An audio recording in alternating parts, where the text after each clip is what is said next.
Kalau orang tuamu nggak setuju, berarti itu tanda ada sesuatu yang salah dong. Oh enggak, justru ini akan membuktikan cintaku kepadanya. Nah, habis sudah ya, Gombal. udah pakai Tuhan dan pembuktian cinta. Habis sudah diam sering dibahas karena kepentinganmu kamu bilang ini Tuhan, ini Tuhan, ini Tuhan. Demi manipulasimu kepada orang lain, kamu bilang ini Tuhan. Demi mengintimidasi orang lain, mengendalikan orang lain, supaya kamu dikenal, supaya kamu dipuji, kamu diagungkan, dan kamu bilang ini Tuhan. Hati-hati loh. Perlu nggak, Pastor Doni, kita konfirmasi suara hati kita atau suara Tuhan gitu ya kepada orang lain. Mungkin kayak kisahnya Samuel gitu kan, bertanya sama Imam Eli, ini suara Tuhan atau Sangat suara perlu. siapa ya? Sangat perlu, Pastor. Oke. Baik. Sangat perlu. Oke. Tapi mungkin memilih orangnya ada kriterianya Iya, tertentu. iya. Suara hati saya bilang, kalau habis gini saya harus makan karena lapar. Makan dong, Pak. Mungkin itu bukan suara hati, suara perut itu. Biasanya tengah malam yang muncul ya. Salahnya kita semua kalau tengah malam lapar biasanya karena nonton YouTube review makanan. Ya. Salah sendiri malam-malam. Katanya topik hari ini kan bukan suara perut ya, tapi suara hati. Suara hati, naik sedikit ya. Bedanya suara hati sama suara Roh Kudus apa? Karena kan hati saya bilang keras seperti ini, tapi ini Tuhan suruh atau bukan? Ini perintah Tuhan atau bukan? Tuhan taruh suara di dalam hati saya. Nah, untuk siapa misalnya ya? Bilang lah gitu. Nah, apakah itu karena terus ada juga yang merasa kemudian saya nggak ngerasain apa-apa itu ya? Saya nggak pernah itu di hati saya ada apa gitu, juga nggak pernah gitu ya. Apakah karena masalah kepekaan atau memang bagaimana? Kita akan ngobrol nih ya. Pecahkan bersama-sama problem ini bersama siapa Jo? Kita akan bicara bersama Pastor Doni Tatimo. Kita mau sapa dulu Pastor Doni. Shalom, halo. Shalom Pastor, halo. Halo. Puji Tuhan sudah join hari ini. Anda bisa nonton loh di YouTube Sobat Rida. Iya, betul. Daripada dengar suaranya doang kan ada gambarnya juga. Bisa ada diulang-ulang lagi. Bisa di rewind ya. Terima kasih Pastor Doni sudah join hari ini. Bagaimana kabarnya Pastor? Baik. Thank you Nathan, thank you Joe, baik. Puji Tuhan. Ini terakhir loh kita Zoom. Sedih. Iya, tahun depan kita join lagi ya. Saya sampai bosen loh lihat tanggapannya Jonathan. Setiap narasumber yang saya tanya gitu Pastor Doni ya, loh gitu ya. Ngomong padahal selisih sebulan lagi, ngobrol lagi. Ini cuma beda tahun doang ya kan. Selisihnya cuma berapa hari.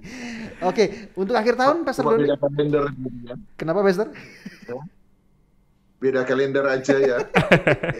Beda kalender aja betul ya. Benar. Iya, saya jadi ingat kalender, belum beli kalender saya. Makasih sekali lagi Pastor Doni sudah join hari ini. Membahas topik yang baru, topik yang lain adalah ini suara hati atau suara Roh Kudus? Gimana tuh cara bedakannya? Gini Pastor, apakah suara hati pasti datangnya dari Tuhan? Kalau misalnya bukan, gimana membedakannya? Datang dari mana berarti? Oh ya. Ya namanya suara hati ya suara dari hati lah ya, sama seperti tadi suara perut. Suara perut ya suara dari perut kan gitu. Suara hati ya suara dari hati kita. Persoalannya adalah bahwa ketika Tuhan berbicara, Tuhan juga bisa berbicara lewat suara hati kita. Dan jangan lupa bahwa kalau setan juga bicara, dia juga bisa bicara lewat suara hati kita. Nah ini susahnya. Jadi salurannya itu sama kayaknya gitu ya. Jadi dalam suara hati itu muncul dari diri sendiri. Suara hati juga bisa lewat dari suara hati. Tuhan juga bisa berbicara lewat situ. Dan setan juga bisa membisikkan, istilahnya mengatakan sesuatu kepada kita, menggoda sesuatu kita lewat suara hati kita. Jadi persoalannya jadi suara hati ini sangat crowded. Jadi bisa dari kita, bisa dari Tuhan, bisa dari setan, numpang semuanya ke situ salurannya. Walaupun sebenarnya ya suara hati harusnya dari suara hati itu sendiri. Tetapi bagaimana membedakannya? Nah, buat saya disinilah kesulitan terbesarnya. Dari mana saya tahu bahwa ini suara Tuhan? Dari mana saya tahu bahwa ini suara setan? Dari mana saya tahu suara sendiri? Jawaban saya adalah saya tidak bisa membantu membedakannya. Kita hanya mendapatkan cara-cara kisi-kisi. Misalnya suara Tuhan ya tidak keluar dari frame logos atau firman Tuhan yang sudah tertulis misalnya. Bahwa suara Tuhan itu tidak melampaui dan tidak akan keluar dari suara kebenaran yang sudah diteladankan Kristus kepada kita. Nah, kita hanya bisa memiliki kisi-kisi itu, panduan itu, tanpa pernah bisa mengerti dengan jelas bahwa itu Tuhan atau enggak. Saya pikir bahwa itu harus dikembalikan kepada pribadi masing-masing Dan pribadi masing-masing harus jujur bahwa itu benar Tuhan nggak. Jangan-jangan dari keinginan sendiri, sebab sangat sangat mudah untuk bercampur ya, sangat gampang untuk dicampurkan antara suara A, suara B, suara C dengan suara hati kita sendiri. Jadi kalau saya baca Alkitab, kita baca Alkitab, dari mana tokoh Alkitab itu yakin bahwa itu suara Tuhan? Alkitab tidak pernah memberitahu. Alkitab seakan-akan berkata, iya memang dari Tuhan. Dari mana? Iya dari Tuhan. Dari Tuhan dari mana kamu tahu? Ya menurut si pendengar, si penerima, kalau saya jawab ya, si pendengar, si penerima yakin bahwa itu benar-benar memang Tuhan. Gitu ya. Makanya saya pikir cukup menarik ya, ketika kita memasuki masa gereja, dan masa gereja dimulai kira-kira lah pakai Kisah Para Rasul, di mana gereja benar-benar disebut sebagai gereja hari-hari itu. Dalam Kisah Para Rasul dimulai dengan ketika Roh Kudus turun, Kisah Rasul 2, tetapi kemudian disertai dengan cerita Ananias dan Safira. Dan buat saya disinilah yang harus menjadi panduan setiap kita ketika kita mulai bergerak dalam karunia-karunia Roh Kudus. Menurut saya adalah kisah Ananias dan Safira adalah kisah di mana kita dituntut sebenarnya untuk jujur kepada orang lain dan jujur juga kepada diri kita sendiri. Kisah Ananias Safira kan adalah kisah di mana mereka berbohong sebenarnya. Dan mereka berbohong pun atas nama Tuhan, bahkan bohongnya mereka sebenarnya kelihatannya sesuatu yang baik seakan-akan. Oh ini Tuhan suruh, oh ini Tuhan katakan, oh ini Tuhan perintahkan, oh ini dari Tuhan. Seakan-akan sesuatu yang baik. Memberi, apa yang salah dari memberi dari Tuhan? Dan persoalannya adalah sekalipun mereka melakukan itu untuk Tuhan dan mengatasnamakan Tuhan, tetapi ketika itu dilakukan dengan kebohongan dan bukan dengan kejujuran, maka sesungguhnya itu akan membawa malapetaka bagi diri mereka sendiri. Disinilah perintah ini, betul-betul peringatan ini harus kita pegang dengan kuat. Petrus harus mengingatkan Ananias dan Safira dan berkata, apa salahnya sih bilang bukan semuanya? Memangnya Tuhan pernah perintahkan kamu harus jual rumahmu dan kemudian berikan semua yang kamu dapatkan dari penjualan rumahmu? Enggak kan? Itu terserah kamu. Saya pikir sama juga. Apa salahnya kalau kita katakan itu dari diri saya sesungguhnya? Suara hati itu dari diri saya. Kalau toh memang dari saya. Kalau usulanmu itu bagus, tentu saja orang akan menerima. Kalau usulanmu itu buruk, ya tentu saja orang akan menolak. Kenapa harus kita kemudian mencampurkan dan berkata itu dari Tuhan? Disitulah ketidakjujuran itu kemudian terjadi, dan buat saya, Kisah Rasul dimulai dengan kisah Ananias Safira memperingatkan kita. Kalau kamu nggak jujur dengan apa yang ada dalam suara hatimu, kalau itu dari Tuhan, itu dari dirimu sendiri, atau jangan-jangan memang dari setan. Tapi kamu berkata, oh enggak, karena kepentinganmu kamu bilang, ini Tuhan, ini Tuhan, ini Tuhan. Demi manipulasimu kepada orang lain, kamu bilang ini Tuhan. Demi mengintimidasi orang lain, mengendalikan orang lain, supaya kamu dikenal, supaya kamu dipuji, kamu diagungkan, dan kamu bilang ini Tuhan. Hati-hati loh. Satu kali semua perbuatan ini harus dipertanggungjawabkan. Dan hidupmu nggak akan baik dengan dusta yang engkau ciptakan itu. Jadi buat saya adalah kembali kepada orang pribadi. Apakah itu benar-benar engkau yakin dari Tuhan, atau jangan-jangan itu sudah terjadi pencampuran dengan keinginanmu sendiri. Seperti kisah Ananias dan Safira. Disitulah kita harus jujur. Betul-betul harus jujur. Dan saya harus mengakui bahwa ada banyak orang tidak jujur menggunakan kata Tuhan, tetapi sesungguhnya memang bukan dari Tuhan, tapi dari keinginan diri sendiri. Itu harus diakui. Menurut saya begitu. Oke. Jadi banyak yang terjadi seperti itu ya Pastor Doni ya, menambahi alasan ini dari Tuhan supaya alasan itu jadi lebih kuat begitu ya, dan jadi lebih mudah di ACC sama orang-orang di sekeliling yang dia membuat keputusan itu. Gitu. Soalnya kan kalau udah kita ngomong kata Tuhan, udah kayak nggak bisa didebat kan Pastor ya. Kalau dari Tuhan, wah dari Tuhan nih ya. sudah di end, itu sudah akhir, Udah di sudah end. nggak bisa diomong, Benar, sudah. benar. Kamu bilang apapun dia sudah nggak akan dengar sebab dia sudah menggunakan alasan itu. Nah, berarti kata berasal dari Tuhan itu adalah sesuatu yang betul-betul menjadi kesaksian pribadi. Saya tanya gini, saya tanya misalnya begini. Ketika Alkitab bicara tentang Abraham berjumpa dengan Tuhan, pertanyaannya, siapa yang bisa membackup cerita Abraham ketika dia berkata, aku ketemu dengan Tuhan? Nggak ada yang bisa membackup cerita itu. Nggak ada. Mau tidak mau, kita hanya bisa sepenuhnya percaya kepada Abraham bahwa pengalaman itu benar. Pengalaman itu memang benar-benar terjadi gitu loh. Dan kemudian di kemudian waktu, kemudian bisa dibuktikan bahwa itu benar-benar dari Tuhan. Nah, sekarang yang susah adalah ketika orang itu tidak bisa dipercaya. Kemudian atau orang itu untuk membela diri memixture, mencampurkan. Nah, siapa yang bisa membuktikan bahwa itu dari Tuhan atau tidak, bukan dari Tuhan? Nggak ada. Ya, kecuali orang itu dengan Tuhan, nggak ada.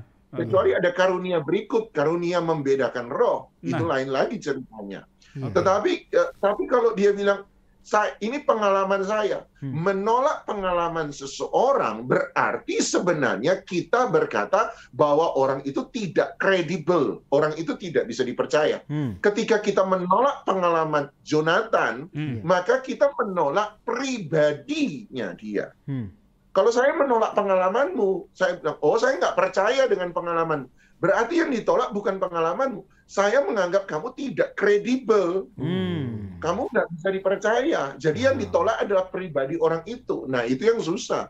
Tapi di satu sisi, kalau orang yang mengalami, ini pengalaman saya, mau dibantah kayak apa, mau pakai ayat kayak apa, juga udah nggak bisa dibantah. Loh, pengalaman saya. Nah, itu sudah. Jadi kita kembali kepada kejujuran. Buat saya menarik waktu saya renungkan. Kenapa ya kisah Ananias dan Safira diletakkan di depan? Dan buat saya justru disitulah akan mudah terjadi simpang siur karunia-karunia roh tentang benar atau tidak, sebab memang dituntut kejujuran dari sang pelaku, dituntut kejujuran dari sang penerima. Kamu memang harus jujur, itu dari Tuhan atau bukan, gitu loh. Oke. Baik. Wow, ini jawaban yang mungkin ya baru kita dengar gitu ya. Wah, kita harus jujur pada diri sendiri. Benar. Kita harus dipercaya gitu ya. Karena kalau memang dari Tuhan ya katakan dari Tuhan. Kalau memang bukan dari Tuhan ya jangan ditambah-tambahin gitu ya. Biar menguatkan alasan. Tapi perlu nggak Pastor Doni kita konfirmasi suara hati kita atau suara Tuhan gitu ya kepada orang lain. Mungkin kayak kisahnya Samuel gitu kan. Bertanya sama Imam Eli.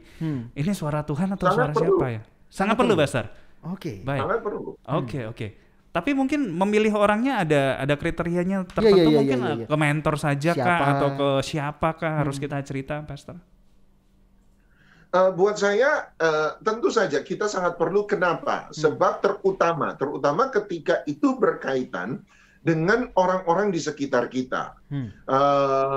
Ketika saya mendapat sesuatu, saya percaya saya mendapatkan sesuatu, itu benar-benar dari Tuhan, satu keyakinan benar-benar dari Tuhan, maka tentu saja saya harus meng-cross-check dengan orang lain, sebab itu berhubungan dengan hidup saya, berhubungan dengan masa depan saya, atau bahkan berhubungan dengan hidup orang lain, popularitas orang lain, masa depan orang lain, ekonomi orang lain, tindakan orang lain, dan lain sebagainya. Oleh sebab itu, kita harus bersedia untuk di-cross-check, betul-betul harus bisa di-cross-check, dan kemudian harus juga ditanyakan pada orang lain, apakah ini benar-benar saya, atau jangan-jangan itu dari setan, atau memang benar dari Tuhan. Jadi, saya harus bersedia. Mengapa gereja mula-mula adalah gereja komunitas, benar-benar komunitas, dan Yesus mengajarkan bukan doa Bapa saya yang di sorga, tetapi yang Tuhan Yesus ajarkan adalah doa Bapa kami yang di sorga. Jadi kita hidup bukan sendiri, kita hidup di antara orang percaya sebagai komunitas orang percaya. Makanya kemudian kita harus bersedia bertanggung jawab, seperti Ananias Safira bertanggung jawab kepada Petrus. Ananias dan Safira di cross check oleh Petrus, bersedia di cross check oleh Petrus. ya kita juga harus bersedia untuk bertanggung jawab kepada orang lain dan bersedia di cross check oleh orang lain. Gitu. Baik. Jadi buat saya adalah kita harus bersedia untuk bertanya. Terutama di zaman Kisah Para Rasul jelas. Misalnya ada nabi nama Agabus. Ketika menyampaikan nubuatan yang berasal dari Tuhan, disampaikan di antara jemaat. Jadi kemudian di cross check oleh semua orang artinya. Dan ketika mereka mendapati itu benar, misalnya Agabus berkata, aku mendapat suara dari Tuhan, kita harus mengkhususkan Barnabas dan Saulus bagi Tuhan untuk diutus. Ya itu di tengah-tengah doa, di tengah-tengah puasa banyak orang, di tengah-tengah ibadah banyak orang, dan di cross check dan dibenarkan oleh banyak orang. Jadi kita memang harus bersedia, kita nggak pernah hidup sendiri. Kalau buat Anda sendiri mungkin masih oke. Tetapi kalau itu berhubungan dengan bangsa, negara, orang lain, maka sudah nggak bisa Anda berkata, oh ini saya sendiri, nggak peduli orang lain ngomong apa. Nggak bisa. Anda harus bersedia mempertanggungjawabkan apa yang Anda katakan, sama seperti Ananias dan Safira. Harus bersedia untuk mempertanggungjawabkan. Baik. Bagaimana saya tahu bahwa orang itu pantas untuk... saya tanyalah kepada mereka yang tentu saja kuat dalam hal firman, tentu saja. Sebab kembali lagi tadi kita sempat bicara bahwa suara Tuhan itu tidak akan melampaui frame dari logos atau firman yang tertulis. Oleh sebab itu orang yang dewasa dalam firman akan tentu saja akan menjadi panduan yang sangat bagus. Yang kedua, bukan hanya kuat dalam firman, tetapi juga kuat dalam hal yang serupa bagi saya. Hal yang serupa yaitu cukup kuat dalam mendengarkan, cukup sensitif dalam mendengarkan suara Tuhan.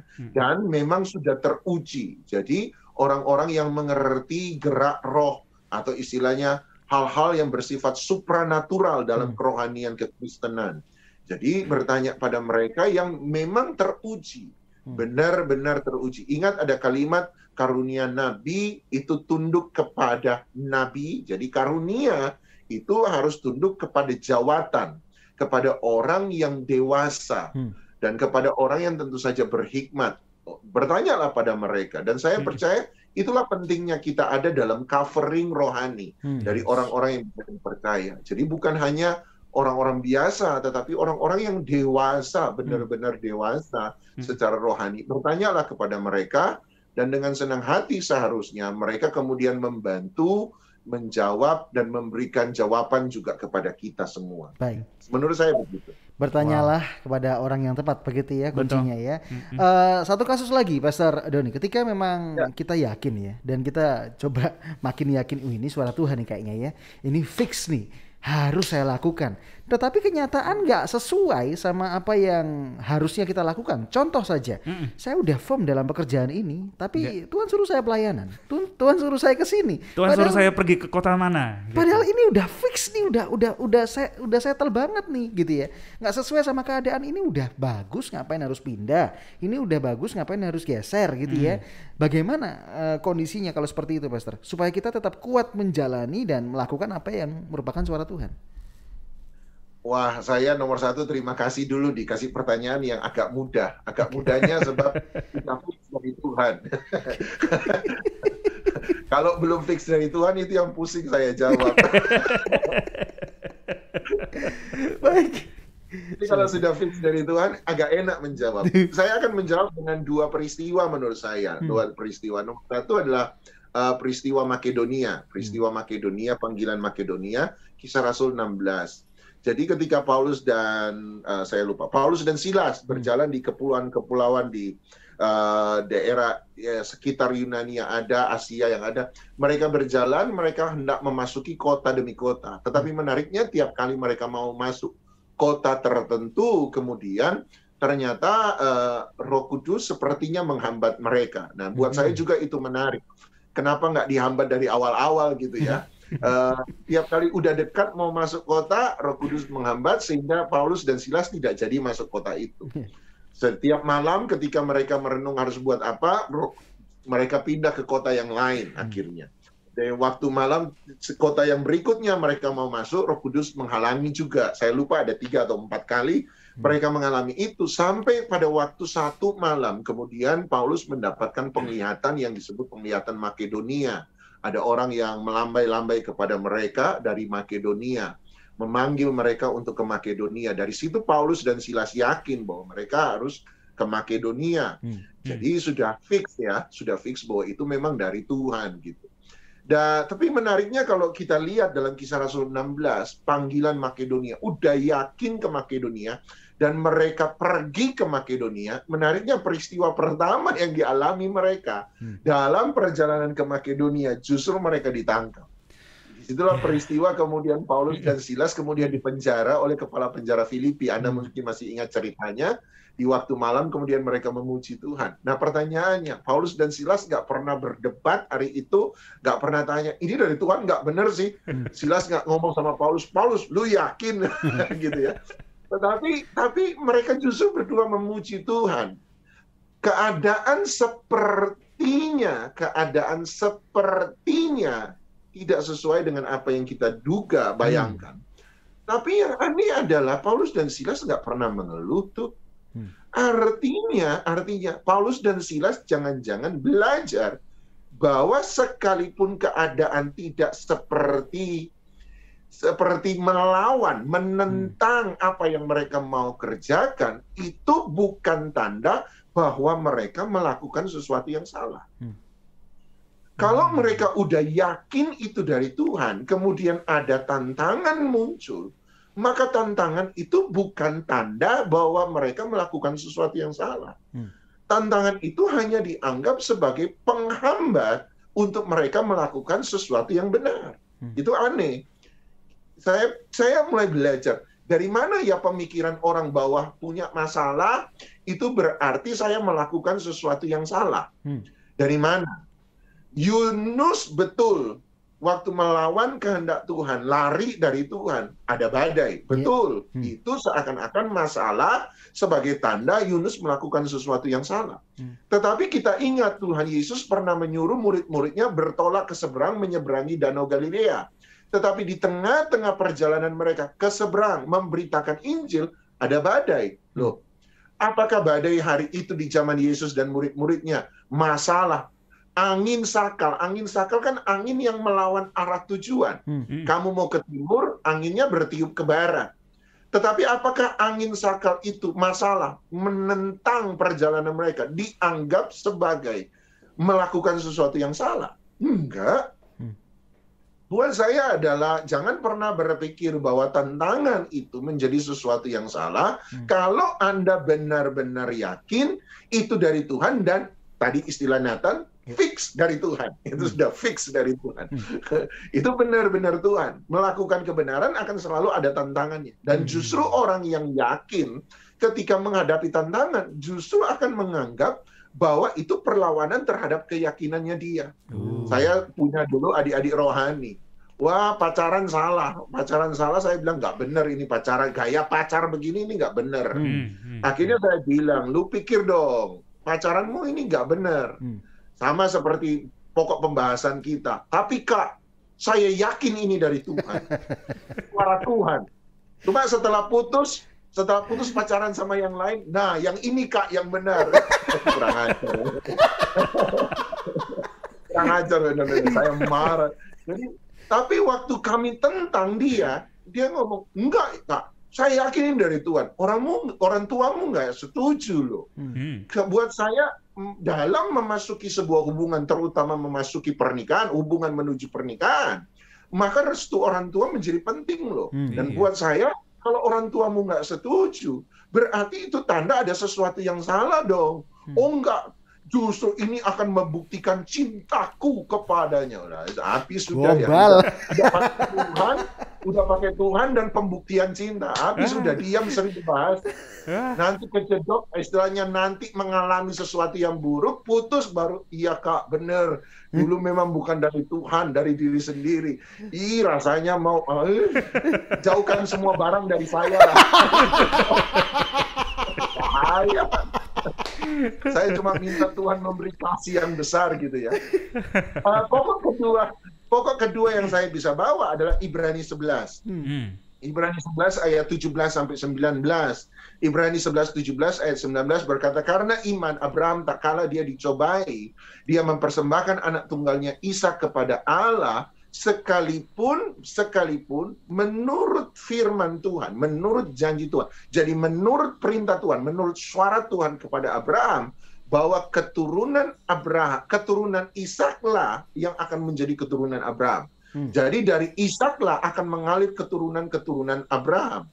Nah, seakan-akan perintah Tuhan Abraham mempersembahkan Ishak, dan janji Tuhan dengan janji Tuhan kepada Abraham bahwa Ishaklah yang akan menjadi penerus Abraham bertentangan. Nah, bagaimana mendamaikan dua ini? Ibrani 11 ayat 19, Abraham kemudian berkata, maka dia berpikir bahwa Allah itu berkuasa. Kalau Allah berkuasa, aku persembahkan Ishak mati, Allah tetap sanggup membangkitkan Ishak dari antara orang mati. Jadi Abraham bisa berpikir, iman itu bukan cuma bulu kuduk berdiri, bukan. Iman itu adalah cara berpikir yang benar tentang Tuhan. Misalnya, kami pernah dapat kasus, ada seorang suami, seorang bapak, seakan-akan berkata bahwa dia dapat suara Tuhan, bahwa dia harus menikah dengan seorang perempuan. Padahal dia masih punya istri, perempuan sana juga mungkin masih punya suami. Kita kurang tahu jelas, kita nggak cek, yang pasti sang bapak itu masih punya istri. Tapi saya yakin, Pak, bahwa saya disuruh Tuhan menikah dengan dia. Nah, sementara dia punya istri. Nah, jawaban kami adalah begini. Kami jawab bahwa, tunggu dulu. Satu, suara Tuhan tidak akan menentang kebenaran firman Tuhan. Itu sudah pasti. Gimana mungkin kemudian kamu masih punya istri, kemudian berkata, saya harus ceraikan istri saya dan menikah dengan perempuan lain. Seandainya toh kamu benar-benar itu dari Tuhan, seandainya toh suara itu benar-benar dari Tuhan, kamu akan menikah dengan perempuan yang lain, itu pasti tidak akan bertentangan dengan firman Tuhan. Minimal gini loh, mikirnya begini, mikirnya gini. Oke lah, anggap benar. Tetapi kan tidak bisa menentang firman Tuhan. Tuhan membenci perceraian. Yes. Berarti paling tidak, ya jangan sekarang dong, kamu masih nikah loh. Siapa tahu mungkin 20 tahun kemudian istrimu meninggal duluan, dan gitu ya. Setelah itu kemudian kamu akan menikah dengan dia. Mungkin saja, betul.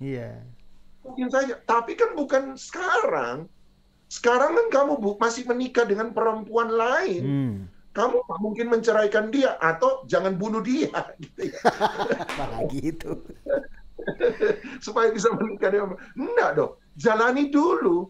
Jangan-jangan suara itu bersifat future, bersifat masa depan, tapi kamu paksakan hari ini. Nah, maksud saya begini, pakai dong akal sehatmu, pakai common sense dong.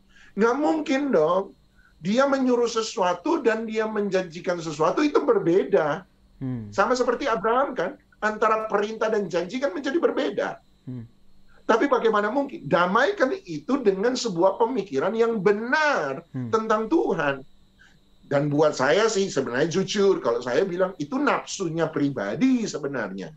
Kalau mau jujur. Tapi sekali lagi sama seperti Joe bilang tadi, kalau udah pakai kata Tuhan kan di end semua cerita itu berakhir udah. Tapi ya kita pendeta juga nggak goblok banget. Lo pakai otakmu dong. Iman kan bukan iman cuma pakai perasaan, feeling, intuisi. Iman adalah cara berpikir yang benar tentang Tuhan. Oleh sebab itu tidak akan melampaui kebenaran itu sendiri. Kalau melampaui kebenaran, jangan-jangan ada yang salah dalam cara kita berpikir, atau memang ada yang salah dalam suara itu. Jangan-jangan suara itu memang bukan dari Tuhan. Itu dua kemungkinan yang kita harus pertimbangkan. Menurut saya jawabannya seperti itu. Baik, dua pertimbangan. Kembali lagi cross check apakah itu dari Tuhan. Kalau memang fix, ya sudah, berarti kita harus melakukannya gitu ya. Dan masukan yang luar biasa dari Pastor Doni. Bahkan cerita-cerita yang sudah dilampirkan semoga bikin kita makin yakin begitu ya. Betul. Kalau melakukan suara Tuhan bukan terlepas dari masalah, tapi bukan berarti kita ada di jalan yang salah. Jonathan? Kesimpulan mungkin Pastor Doni, ini suara hati atau suara Roh Kudus atau suara Tuhan? Silakan Pastor. Ya, Tuhan bisa berbicara lewat suara hati, tetapi jangan lupa hati kita juga hati kita memang berbicara lewat suara hati. Dan yang paling susah, setan juga bisa ikut nimbrung bicara dalam suara hati. Jadi suara hati adalah satu line telepon ke dalam jiwa manusia yang bisa dipenuhi dari 3 sumber yang berbeda. Oleh sebab itu hati-hatilah dalam mendengar suara hati sendiri, sebab Alkitab sendiri berkata hati itu licik, lebih licik daripada segala sesuatu. Kenapa licik? Sebab kalau hati sudah punya kemauan, seringkali hati itu akan mencari cara apa saja untuk mendapatkan kemauan yang dia inginkan. Oleh sebab itu, mari yuk jujur. Ananias dan Safira diletakkan di depan dari Kisah Para Rasul, di tengah-tengah gereja bergerak dengan Roh Kudus dan karunia-Nya. Diletakkan di depan sebagai satu peringatan kuat kepada kita semua bahwa kita harus jujur. Toh nggak ada salahnya dengan jujur. Kalau memang dari Tuhan, yakin seyakin-yakinnya dari Tuhan, ya udah katakanlah itu dari Tuhan. Kalau Anda masih bimbang, masih ragu, sebaiknya jangan menggunakan kata dari Tuhan. Kalau Anda masih belum yakin benar, jangan katakan dari Tuhan. Bersedialah menyampaikan kepada seseorang dan katakan, saya merasa, atau saya kok kepikiran, saya rasa, saya katakan, itu buatlah jujur, sejujur-jujurnya. Jangan menjadi super rohani supaya tidak bisa ditolak lagi. Itu tandanya bahwa kita tidak mau dididik, kita nggak mau diajar, kita nggak mau dibantah, kita nggak mau dilawan. Padahal justru itu akan membahayakan kehidupan kita sendiri. Jangan jadi sama seperti Ananias dan Safira. Jujurlah, sifat alamiah lah, naturlah dengan Tuhan. Kalau memang benar-benar sesuatu yang nggak Anda pikirkan, dan Anda mendapat kesan yang begitu kuat, katakan aja lah kesan yang kuat. Daripada Anda mau bilang dari Tuhan, padahal bukan. Jujurlah kembali kepada orang lain, jujur pada diri sendiri, dan benar-benar kita jujur di hadapan Tuhan. Itu kesimpulan dari saya. Luar biasa. Luar biasa, Tuhan memberkati. Narasumber kami, Pastor Doni, punya Instagram yang bisa Anda follow. Saya anjurkan di follow karena aktivitas di Instagramnya cukup banyak gitu ya. Kemarin ada IG live, review buku, jadi akan nambahin wawasan kita pasti. Di mana Jo? Anda bisa follow ya di @doni_tatimu, DONNY_TATIMU. Di situ Anda bisa follow. Terus ada pendengar, Cat Bian, aku cari Instagramnya baru nemu ini, mau saya follow. Silakan di follow ya. Kan sudah kenal orangnya, belum follow Instagramnya, silakan di follow sobat. Silakan di follow. Pastor Doni, makasih banget. Di akhir tahun 2021 ada pesan penting yang sekali lagi pendengar boleh dengarkan. Betul. Dan semoga ini boleh jadi berkat buat kita semua gitu ya. Untuk tahun depan membedakan ini suara Tuhan mana nih, suara sendiri mana nih, suara si jahat yang mana nih ya. Dan kita bisa melakukan sesuai dengan kehendak Tuhan. You are listening to pujian terbaik yang memberkati 96.4 Bahtera Yuda FM. The sound of faith, hope, and love.